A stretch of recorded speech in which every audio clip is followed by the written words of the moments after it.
কঠিন টপিক নবী সাল্লাল্লাহু আলাইহি ওয়াসাল্লামের নেতৃত্বের গুণাবলী। তো আমাদের এখানে নিশ্চয়ই নেতারাও আছেন। নেতা বলতে শুধু রাজনৈতিক নেতা বোঝাচ্ছি না, পরিবারের নেতা, মসজিদের নেতা, এই মার্কেটের নেতা, অর্থনীতির নেতা এবং অবশ্যই আমাদের সম্মানিত পলিটিক্যাল নেতৃবৃন্দ তো আছেন। তো লেকচারটা সবার জন্যই। আল্লাহ পাক আমাদের সবাইকে মনের কান দিয়ে শোনার তৌফিক দান। সোজা কথায় আসি, নবী করিম সাল্লাল্লাহু আলাইহি ওয়াসাল্লাম নবী হওয়ার আগে তিনি যে গুণাবলীগুলো অর্জন করেছিলেন, এই গুণাবলীগুলো আমরা অনেক সময় পাশ কাটিয়ে চলে যাই। আমরা আলোচনা শুরু করি নবী সাল্লাল্লাহু আলাইহি ওয়াসাল্লাম নবী হওয়ার পর থেকে। আদতে নেতৃত্বের গুণাবলীর পয়েন্টটা যদি নিয়ে আসতে হয়, আমাদেরকে এখান থেকে আলোচনা শুরু করতে হবে। নবী সাল্লাল্লাহু আলাইহি ওয়াসাল্লাম নবুয়ত পাওয়ার আগে কেমন মানুষ ছিলেন। একটা হাদিস থেকে আমরা এটা বুঝতে পারি। এটা সহিহ বুখারীর প্রথম খণ্ডের ওহী অধ্যায়ের মধ্যে আছে এবং খাদিজা রাদিয়াল্লাহু আনহা এখানে অনেকগুলো কথা বলেছেন। হাদিসটা অনেক লম্বা, আপনারা বাসায় গিয়ে একটু দেখে নিন। আমি খুব শর্ট করে মূল জায়গাটা বলছি। আল্লাহ নবী সাল্লাল্লাহু আলাইহি ওয়াসাল্লাম যখন ওহী প্রাপ্ত হলেন, আপনারা জানেন উনি ভয় পেয়েছিলেন। জিবরাইল আলাইহিস সালাম এসে তাকে বলেছিলেন ইকরা, আপনি পড়ুন। তিনি বলেছেন মা আনা বিকারি, আমি তো পড়তে জানি না। তখন বলা হচ্ছে পড়ুন। আবার বলছেন আমি তো পড়তে জানি না। চেপে ধরা হচ্ছে, ছেড়ে দেওয়া হচ্ছে, চেপে ধরা হচ্ছে, ছেড়ে দেওয়া হচ্ছে। 3 বার চেপে ধরা হয়েছে।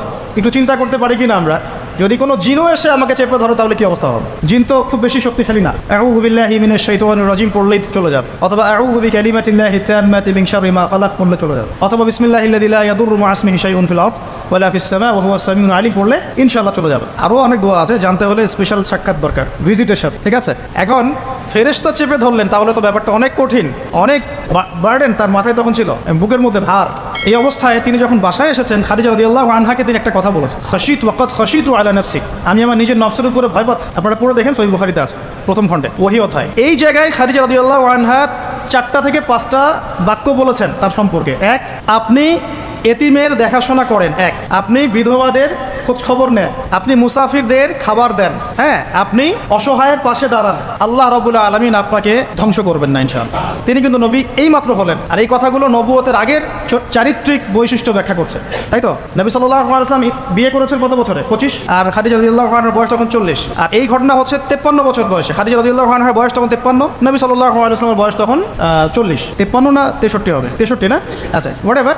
নবী সাল্লাল্লাহু আলাইহি ওয়াসাল্লামের বয়স তখন 40, বিয়ে হয়েছে 25-এ। 25 থেকে 40 কত হলো? 15 বছর। এই 15 বছরে খাদিজা রাদিয়াল্লাহু আনহা দেখেছেন নবী সাল্লাল্লাহু আলাইহি ওয়াসাল্লাম মিসকিনদের পাশে থাকেন, তিনি এতিমের দেখাশোনা করেন, তিনি বিধবাদের খোঁজ খবর নেন, মুসাফিরদের অন্নদান করেন, মিসকিনদের পাশে থাকেন। মানে তিনি কারো প্রতি জুলুম করেন না, তিনি খুবই মানবিক একজন মানুষ এবং তার চারিত্রিক বৈশিষ্ট্য অনন্য সুন্দর। ইনশাআল্লাহ আল্লাহ আপনার কোনো ক্ষতি করবেন না।